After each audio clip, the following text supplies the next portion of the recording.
ready. GMA Weather, serbisyong totoo ng GMA News.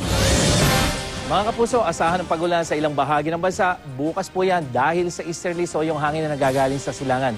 Sa Luzon, mahihinang ulan ang maranasan dyan sa northern at central section bukas ng hapon, base naman sa datos ng The Weather Company. At sa Metro Manila, sa madaling araw may tsansa ng ulan at aaliwalas na pagdating ng tanghali hanggang sa gabihan mga kapuso. At yung ating init factor, posibleng pumalo ng 35 degrees Celsius.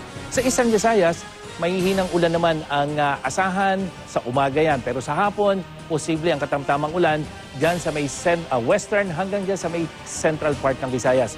Asahan din ang katamtamang ulan sa northern Mindanao at dyan sa ibang bahagi ng Davao Region, mahinang ulan naman ang maranasan sa iba pang bahagi. Mga kapuso, naitala ang September 2014 bilang pinakamainit na Setyembre sa kasaysayan. Ayon yan sa bagong State of the Climate Report ng US National Oceanic and Atmospheric Administration.